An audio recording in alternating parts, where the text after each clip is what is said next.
Well, hello. Welcome to Get Real with Rick Dancer. And I like to call this my people I meet. Even though I didn't meet Stacy and Scott prior to officially, like in person tonight, I've watched Stacy. She's one of my people on my page that is always kind and generous and decent to me and supportive. And I know she and I love her. And um, when I was perusing Facebook the other day, I was quite stunned to see a post that she put on there about a recent diagnosis, and it it made me want to reach out to her and have a conversation with her and Scott, and they agreed.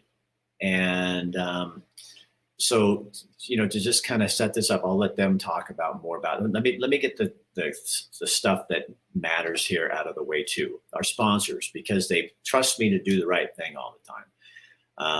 Chris Dental Family Dentistry, where everyone is welcome, and Dr. Bratlin would absolutely love the bravery of these two people. This is what freedom of life is all about.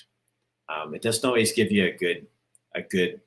Um, Sometimes life gives you shit, you know, and it's what you make out of it.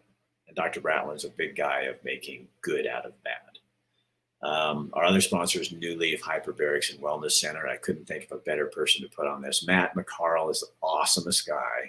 And I bet you, Stacy, I bet you I can get you a free treatment in the hyperbaric chamber. If you've never done that, you need to check with your doctors, but I bet I could get you in that chamber. I think Matt will put you in there. So here's the deal. Stacy's diagnosis is terminal. That's what the doctors say. 8 to 18 months. Nothing was wrong before that. That's the diagnosis. But if you think I can't watch this show because it's going to be depressing, well, you're wrong. Because here's the thing. This is real life. Okay? Most of what we see out there is bullshit. This is like real life. This is what really happens to people. And how they get through it and how they do it is so dang important. That's why we're doing this tonight. Is because you may get a little nugget out of this that can, and your problem may be far less severe, but to you, you know what? It's still severe because it's your problem. But I think you're going to get something out of this. That's why we do this. So, Stacy and Scott, welcome to the show. Thank you. Hi. Happy to be here. Oh, I am so happy to have you guys on here because I think it's inspiring. Stacy, so go back and tell me, run people through the story. How long ago was it? What was kind of starting to forget things? Yeah, so I was, I've been doing my job as a finance manager at a car dealership for nearly 20 years. And I've pretty much been doing the same presentation that I've done that whole entire time, almost exactly the same. That's one of the reasons why, I was so successful. And I suddenly just could not do the whole thing. I couldn't remember all the words that I had written down, every single time. However many I did a year, 1,000. And I just could not remember. And I was like, man, something just isn't right. And my husband went hunting, and I was sitting at the dining room table with my daughter-in-law. And I said, there's just something in my brain that just isn't connecting right. Like, it's just not working. Like, I don't know what the deal is. Like, I'm struggling. I couldn't take a credit card number from a customer who owed some money, and I would write down the number, and I was like, those 4 numbers were not the numbers that they just said. Like, that is not right. And I know my stuff. I am on it, and I was like, this just isn't working. So anyways, I started thinking maybe because I'm diabetic, and I was thinking that maybe there was some diabetes issues. I was thinking maybe I had some like mini strokes happening. And I was talking to my best friend about something else, and she goes, okay, I get that those are some things that are going on. She goes, but what's happening with you? She's like, I don't care about all of that. What's happening with you? No, you need to call the doctor like right now. And I was like, oh, I will. She's like, no, you need to call the doctor. So I called the nurse and I told them what happened, and they kind of went through some things. And she's like, okay, yeah, you need to go to the hospital. And I was like, oh, okay, well, I've got these things to do. Okay. And I was like, I got these things to do. I'm the only other person there, the only other manager there. So I just don't think that I can like go. The sales manager comes into my office and he's like, what's going on? And I was like, well, they said I should probably go to the doctor, to the hospital. And he's like, okay, so you should go. And I go, I got some things to do. And he's like, those things will be there tomorrow. They weren't.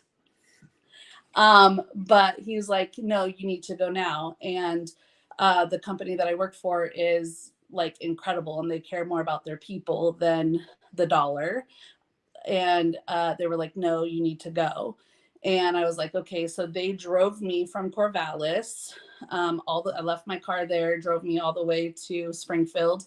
My husband met up with me, and they're like, okay, you have to have an MRI. And they didn't initially do the ink, the MRI with the ink. I can't think of what it's called. And yeah, the dye. And she was like, so don't worry about it, like no big deal. And then they pulled me back out of the MRI machine, and she goes, okay, we're gonna have to go ahead and put the IV in. And I knew then. Is that when you kind of go like, because as a cancer survivor, you're always waiting for their react, and you can tell, Yeah, that something's serious, even though they're really good at being calm about it. But you knew something was not right. I assumed, because she was like da, da, da, like the whole time. And then she was like, okay, well, we're gonna have to go ahead and put that ink in. And I was like, okay. But then I still just thought it was the diabetes. I thought it was just the mini stroke like issue. And then that was it. I think we had to wait like an hour and a half or something. And then this really precious doctor came in, sat down, great bedside manner, way better than the oncologist, but sat down. And she was like asking some diabetes questions. So still, I thought it was just the diabetes. And she goes, okay, so you have to get in an ambulance. You have to go to Riverbend, and there's a tumor in your brain, and it has to be taken out right away, like tomorrow, right away. And I was like, wait, what? What? And they were like, yep. And I was like, oh, okay. So they get me over there and everything. And it was so kind of quick. They ended up not doing it the next day because they didn't feel like they had their B team on, or their A team, sorry. Still, I had brain surgery. I don't know if you knew that, but you're going to use that forever, aren't you? Right. Totally. So they wanted to wait till they had the A team on, which was the next day, and so that's why they waited one more day to do that, and they took out a 4-centimeter mass. How big is that? Like, can you? I don't know. It looks huge when you look at it on the screen. Like it looks, really big. They weren't able to take out the whole thing. And what is it called? You said it. Glioblastoma. Glioblastoma. Okay. Yeah. So GBM, I think, is the abbreviation. The deal with the glioblastoma tumor is that it's not really a hard mass. So it's kind of gelatinous, but it also fades out rather than sharp edges to the end of the tumor. So they were able to take out all that they could see, but it gets into the brain tissue area where they can't, you can't differentiate between the two. So that's what we're hoping the cancer or Yeah. the radiation and chemo will Yeah. take care of. So Yeah. So when did they tell you, or how did they tell you that it was that this they can't do? I mean, it's terminal. I jokingly, well, I mean, I kind of wanted to just throw it out there, seriously, not thinking that they were going to tell me what they told me. I literally was like, so like, how long do I have? Like, not like really joking, but like, kind of being a little dramatic. And she was like, about a year. that was the What? day we were checking out, actually, that we got Yeah. that news. So we knew she had this cancer, but they hadn't gotten biopsy results back. So we didn't know the full extent of it all. And we're keeping a good positive attitude. And then it was just like the floor got, the trap door opened up, and we were just So suspended. you felt the air just leave. Oh yeah. And we had a breakdown then for about 10 minutes where we just kind of rallied around each other and said, okay, this is what we're doing now. So we kind of actually looked at the doctor because I think she came back in later or something like that, and we were talking, and I said, okay, well, that's not the deal. That's not how we're doing this. And she just kind of looked at us at first, and she has an accent, and so I think she didn't know how to take us because before I was in the hospital with COVID for almost 2 weeks, and they told me that I was gonna die then, and I literally was like, well, no, that's not happening. And so that's kind of the same way that we're choosing to live in this way, the So same way. You're 44 years old, and between the two of you, you have 7 children. Yeah. So what do you tell the children? well, we've had talks with all of them. One of the things that we try to tell everybody is that not to really feel sorry for us, because there's something at play bigger than we can see in all of this, and how we affect everyone else. Our testimony is going to decide everything. Whether the true blessing can come out in this, whether we can reach that person that needs to know that when it's terminal, you can still smile. And I just lost my mom in July, and so I had a good 10 days with her before she passed. And I know I lost my dad when I was 11, but I know that on the other side of things, there's laughter and joy, and you get to live again. So it's just a matter of keeping your head up and Doing what you're supposed to do do. what you're supposed to do, and it'll work it out one way or another. Yeah. So Are you scared? I'm so scared. I'm so scared. we act tough. We're ball bags, both of us, but yeah, of course. Right. Because Of course. so what are the questions you would ask God? Oh man, why? A friend of mine just passed away. We had gone to St. Thomas in June, and she was a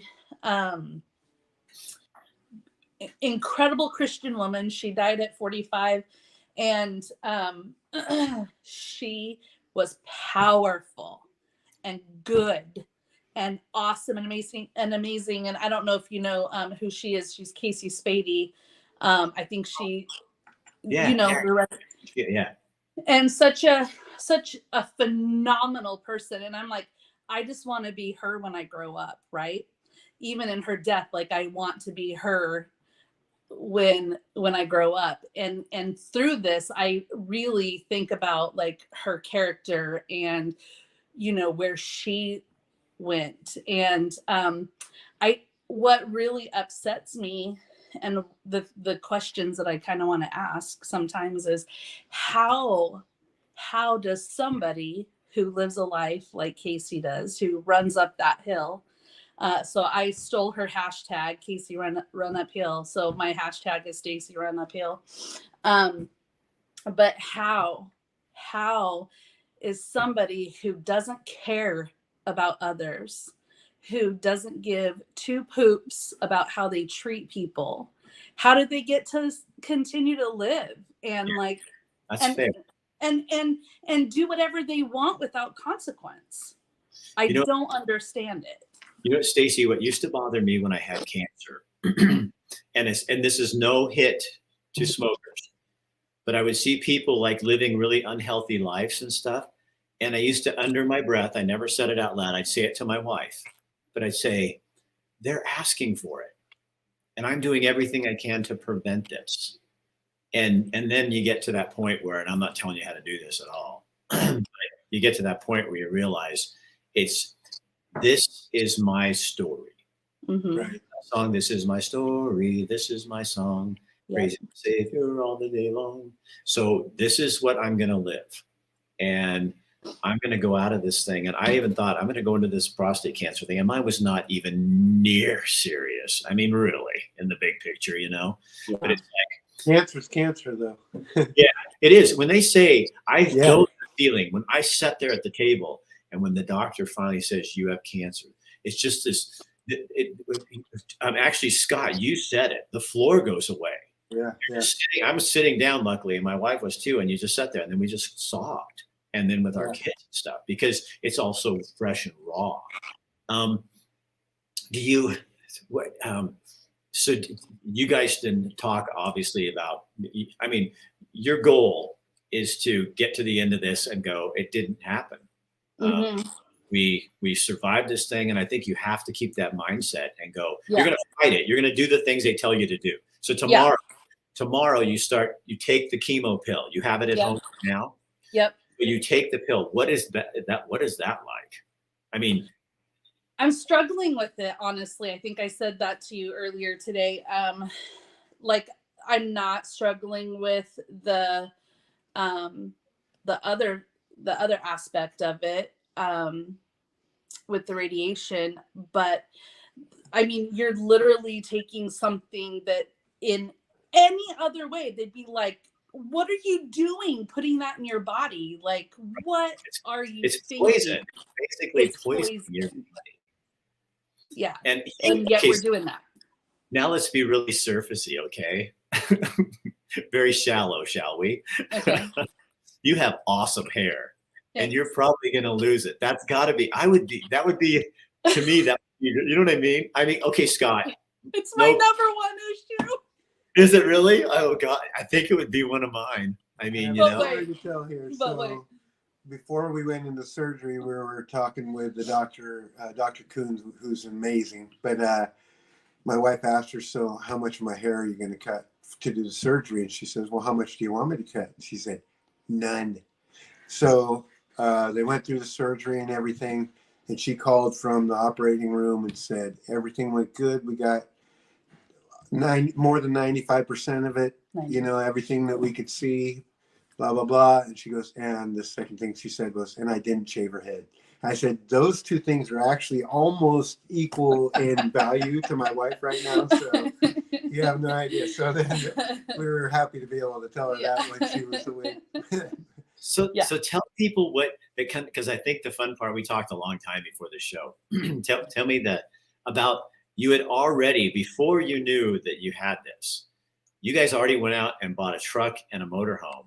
I mean, kind of tell people this story. I think this shows that God has a plan in all of this. Yes, that's why we definitely think that we have a plan. I mean, we would have never purchased a new truck. We would have never purchased a new trailer. And like literally probably a month and a half-ish before I was diagnosed, we went out and we did that, and we were planning on, you know, traveling and doing some fun stuff on the coast. Like we just were like, okay, we have to have a specific trailer for specifically this, and this. Like there was a goal in mind. This is what we were going to do. And it literally all just came, you know, to fruition in exactly, I guess, the way that it was meant to be. And now we're going to travel. Tell them your plan. Tell them your plan. You're going to sell your house. Tell them the whole thing. Yeah. So we're selling our house, which is, I mean, you see all the, you know, for some of you that, you know, kind of watch us, we, you know, do a lot with our koi pond, and we do a lot of flower planting, and we love our yard and the home that we live in. But there's just a new time now. So we are selling the house, paying off everything, and gonna travel and live, and hopefully give us the opportunity to find trials, you know, because this is a cancer that is supposed to come back, and usually comes back with a vengeance and quickly. And so once the treatments are done and we're in the maintenance portion of that, we're hoping to be able to have enough, you know, money to go and do those trials, and wherever that may be, wherever that may lead us throughout the country. And so we'll have a trailer to be able to live while we're having these trials done, and hopefully survive. Like we don't have the plan of saying goodbye. We want to say see you later. So that's what we're gonna do. So what is the stuff people don't see? Like, you know, I mean, because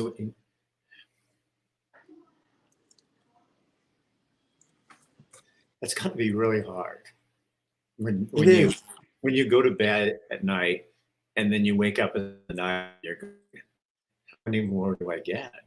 Yeah. How many more of these?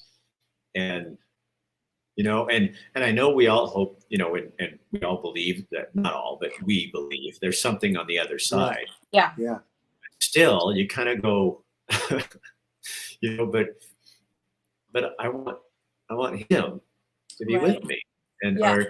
and the unfortunate thing is if this does work out that way, and then Scott, what do you know, you're left, and you can't think about that now, but it's like all those things are just so scary that maybe it's constantly no,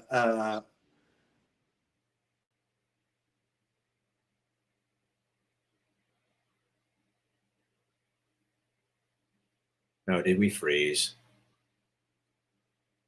Hold on. There we you go. are. We're back. We're You're back. back. Okay. It's constantly It's a struggle to just kind of not let the depressing part of it get to us. Yeah. I had a talk with my oldest son the other day. He actually had a talk with me. I've always said in our marriage that, you know, she's the only thing that's holding me together, and really holding me here in my mind, you know. But if anything ever happened to her, because I'm from Alaska, that I would, and I'm just so fed up with Oregon politics that even though Alaska's not any better, I can go out and be away really easy, away from all of the politics there, you know. Well, my son, they kind of took it like, I'm just going to go out in the woods and die. And one of the things I told him was, what kind of a testimony would that be, you know, and what would I leave in that regard? I'm already suffering. We're all suffering already if this comes the way it's said to be, you know, and to compound that with just a selfish act like that, that's never been in my plan, you know. My testimony of what happens after is going to be the only thing that matters in this, you know. Right. And even dealing with this, you know, we keep a pretty good chin up for most of the time, but then we're kind of in this roller coaster thing where at different times we're both kind of going through it, you know. the saying that when you have cancer, everyone has cancer. It's, it's it's the No one truth. understands. Yeah, nobody Yeah. understands that until it hits your family. And then you Yeah. realize everybody deals with it. And you got 7 kids and they're all going to deal with it in a different way. But you And know, grandkids. Yeah, And we have 4 grandkids, and we have another grandkid on the way. And like they found out and told us, like, right away when all of this was kind of happening. And it's like, it's like, man, if there's any more reason for me to like push through and fight, like, I mean, I because can't. you're pretty bad. I mean, you're pretty badass. She is bad. I mean, right? I mean, Badass. I see you on. Everybody that knows her will tell you. You can tell, and you have. By the way, just when you get done, you should go look at the comments because there's a ton. Yeah. Of friends, people that know you and stuff. But you are you kind of do you kind of get this thing like I remember when I was being treated that the nurse I was telling you this earlier, but the doctor figured me out really fast, the oncologist, and he said, I'm going to blast the cells with radiation. I'm going to kill the bad ones. I'm going to damage good ones. Your job is to go to the gym every day and restore those good cells that I damaged. Well, that's probably not even true, but it hooked in my head. And so I'd lay there on that table, and those nurses would be, and technicians would be, and we'd be really friends. They'd be zapping me. They go, "What are you going to do after this?" I'd go down to the gym and kick your ass. Yeah. But it was like the thing, where you're going in. So, man, I hope and pray that you scare the shit out of this cancer. And it's like you go in there and this blast of whatever the hell it is going like that. I have never met one like that before. It's got the amount of people that have like literally used those words with me. If there is anybody who is gonna beat this, it's gonna be Stacey freaking Randall. Like, I can't even tell you. But I guess one of the biggest fears that I have now is, obviously besides this, is failing. Because it's like so many. Did you read that one? Man, if anybody's gonna do it, it's gonna be that girl. Yeah, but you know what? Here's the thing: you do it your way. Yeah. And even if this takes your life, Stacey Randall, you go out punching and screaming and smiling and and doing your thing. Just you got a bigger than life personality, and so if it's bigger than life, then death can't stop it. That's right? So you leave a swath behind you that is impenetrating and just like a storm that goes across the country as you hop into your motorhome and go at every person you meet, infect them, not with the cancer. That's really sick. No, but you go infect them with the love of God and what he's doing. And maybe this is like, we're all put here to do something. And maybe this is like what you're supposed to do. And then in the end, when it's all this, you get to thumb your nose at the doctors, not literally, but and go, I not only got to live death, but I got to beat it. And then if you do end up passing away from this, it was meant to be, and you're going to be fine. You're the lucky one. So the philosophy here, I don't know if you ever saw the movie Papillon. It's a 1973 with Steve McQueen. Anyhow, at the end of the movie, he jumps off the cliff with his homemade raft, and he's supposed to die in it, but the movie's over and the camera pans out and he's like, "Hey, you bastards, I'm still here." So that's the way we're living. Debbie Jones just put on here, please have her reach out to me. My friend was diagnosed 9 years ago that she had a year to live and she's still here. Yeah. And I had a story from a lady, actually. I have a few people that have like really reached out that had, those same stories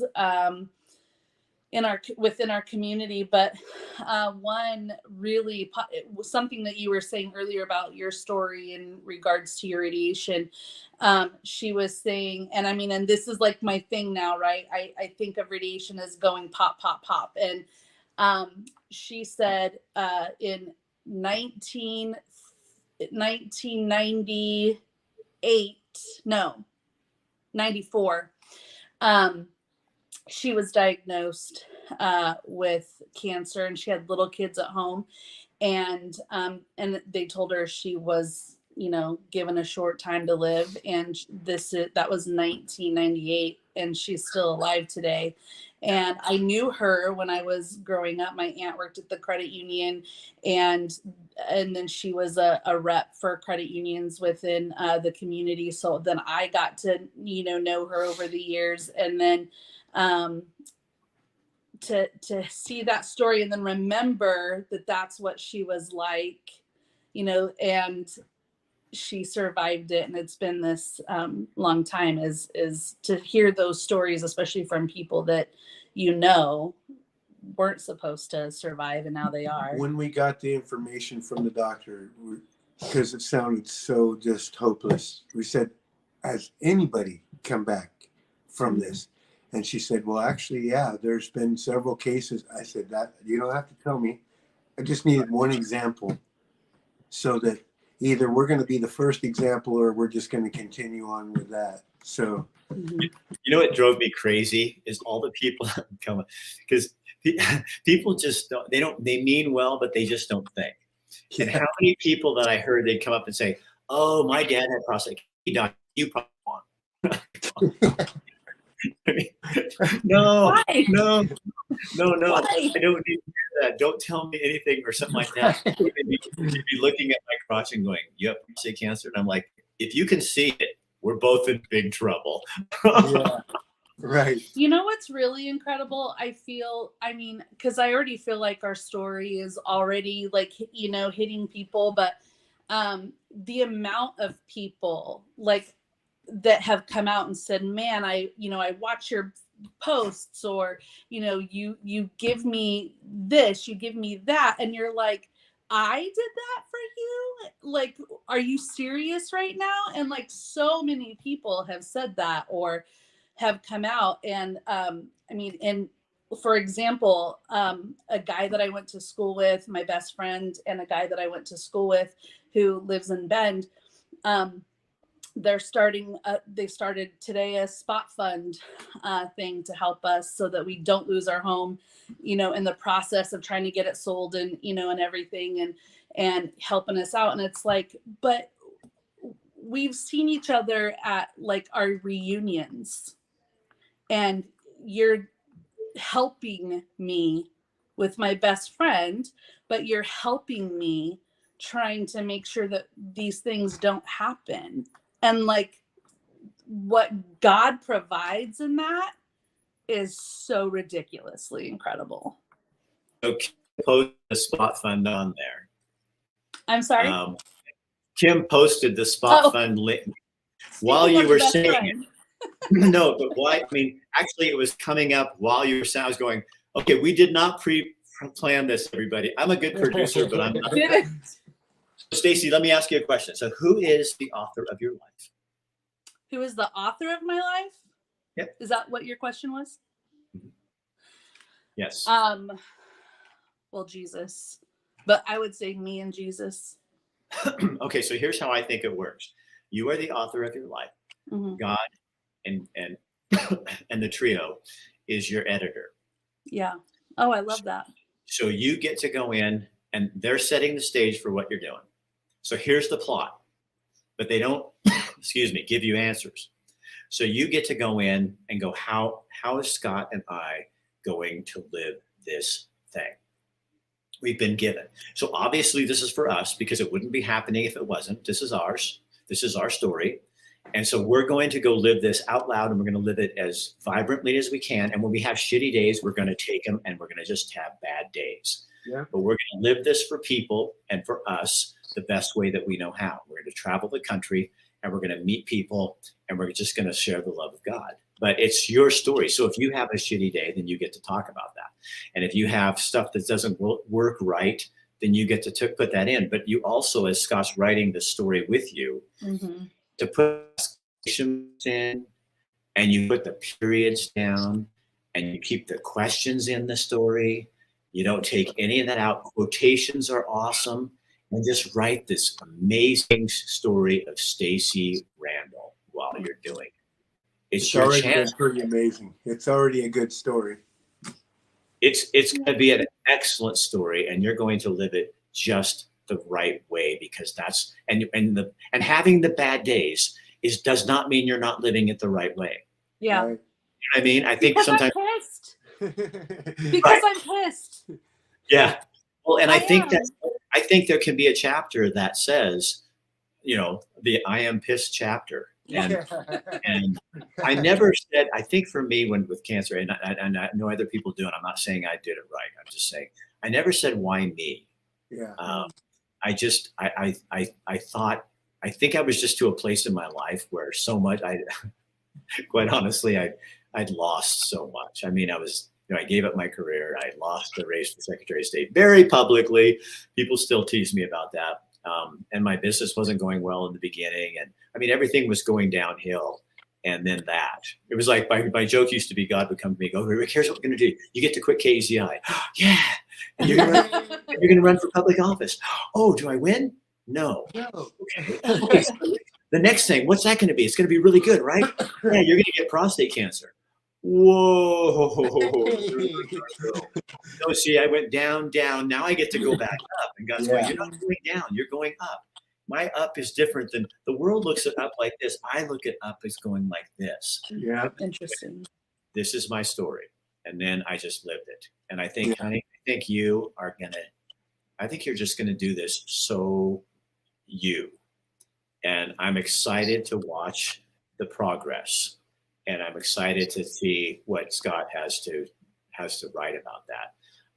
Jason, one of my dear friends who loves the F word, he says this. Yes.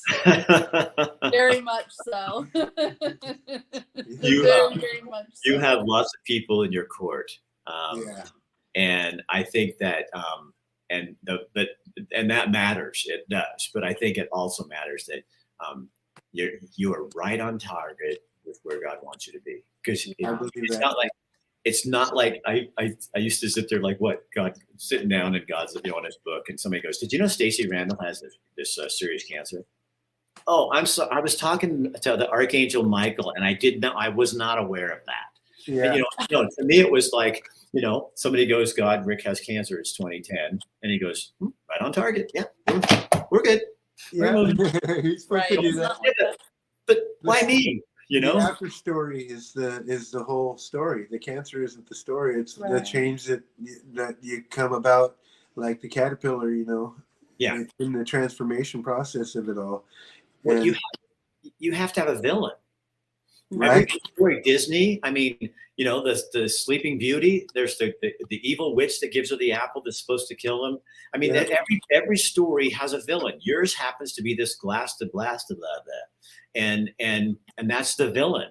And so use the villain to create the best story you can. That's what we're doing. That's what we're doing. So when you're putting that pill in tomorrow and you put it in it, no fear. There is no fear. Yeah.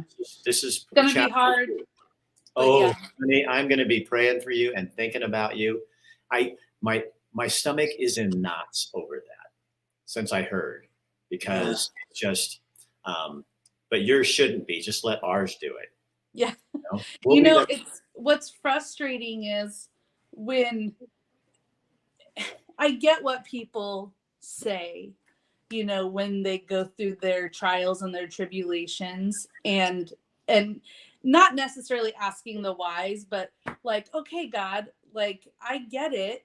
You have a lot of faith and belief in me, but man, could you just like chill it out for a little bit, And it's like when growing up was like really a struggle. We all have our stories.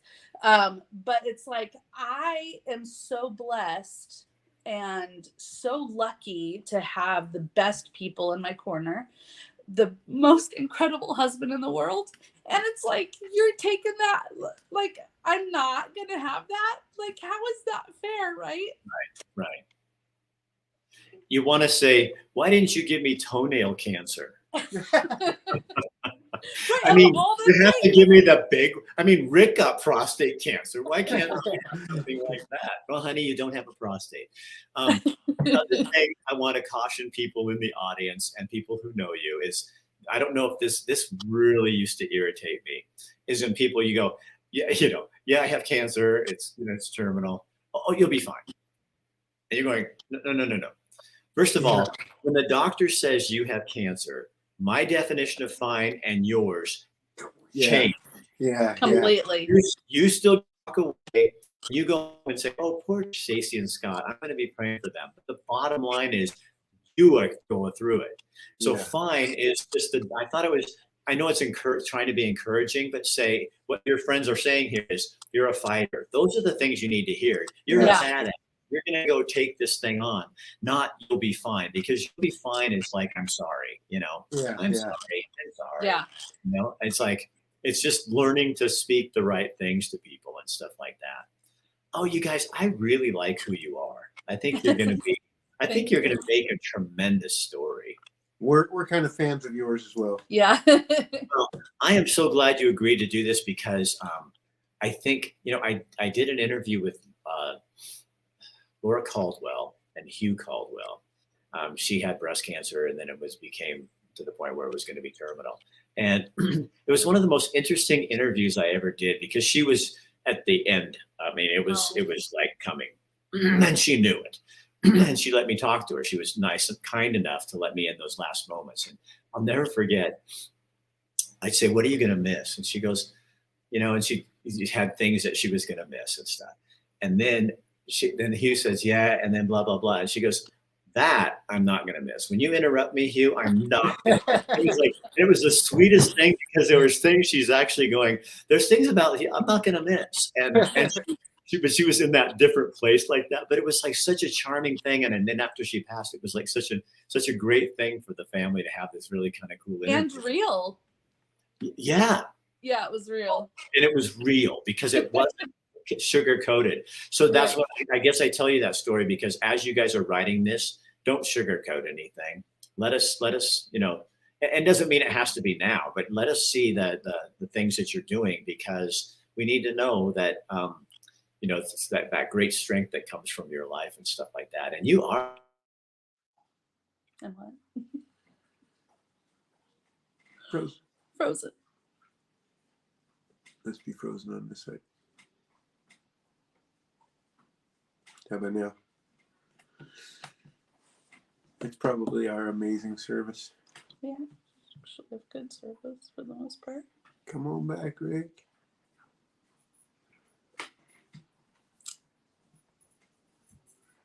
I don't know how to.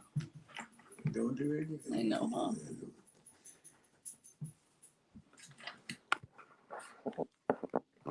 Nope, that would have been bad. We lost him. I wonder if.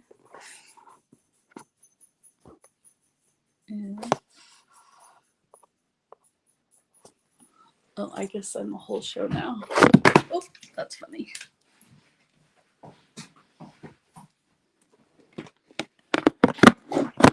Oh no. This is one deal.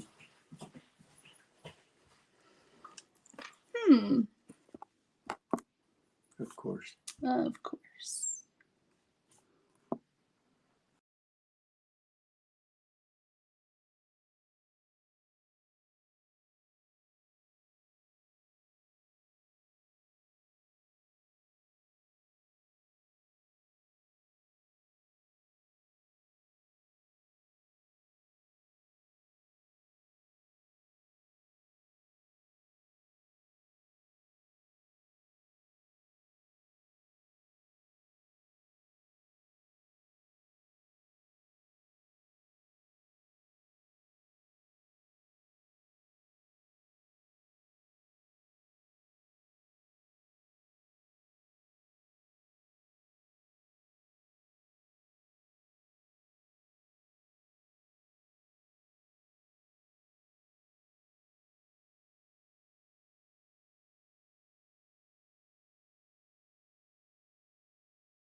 Okay, we lost our internet. Now we're back, but Stacy and Scott are there. They are.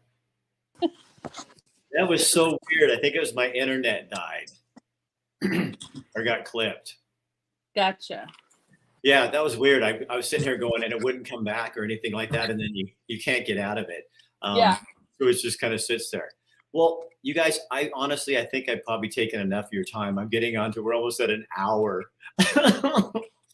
So I will be praying for you. Thank you. I will be watching for the highs and the lows. Yeah.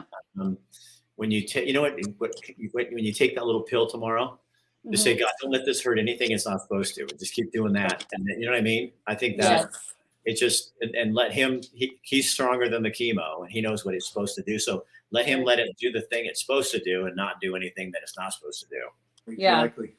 We agree with that. And then when your hair is falling out, I We'll will be cry. fine. You can call me and I will cry with you. I know you understand me. I totally, that would be Scott. You know, here's the thing. Scott just doesn't get it. I mean, he's You just don't. going to go, oh, well, now you see what I go through all the time. That's not the same. Not the same. When you've been blessed with glory hair like her, you do. That is like, but you know It's a what? lot. I heard when it comes back, sometimes it comes back darker. Oh, interesting. So you might have this like black hair when you come back. I'm ordering the cold cap.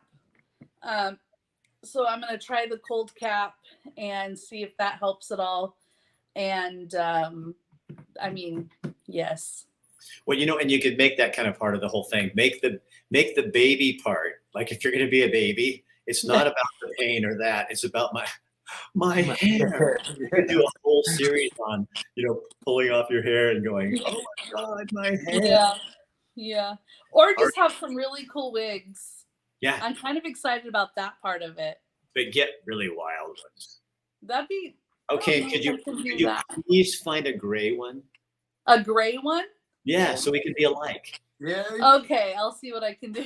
We can be hair whores together. Okay. You do All right. know. You guys take care of yourselves, okay? Okay. All right, and then in a few months or something, get in contact with me. I'll be watching and stuff, but I'd love to have you back on as you're going through. Yeah. You're in a good place. I don't want to, you know, to exploit you. I just want to, when you guys are having some fun stories, you can tell us. That would be Yeah. really fun. Yeah. There will be be great. plenty of stories. There will. Okay. All right. Hang in there. Thank Thank you. you. Go kick some butt. Yes. Yes, sir. All right. See you later. So that's what it's all about, you guys.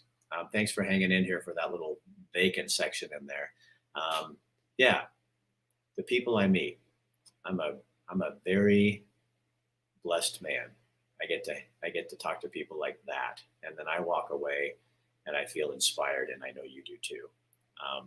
But for those of you who are people of prayer, I would really ask that you would keep them in mind, and not just the things that that you think. I mean, I'm wanting to be more specific with my prayers, but I also think, God take care of them. That's good. God help Stacy to do this the way she wants to do it.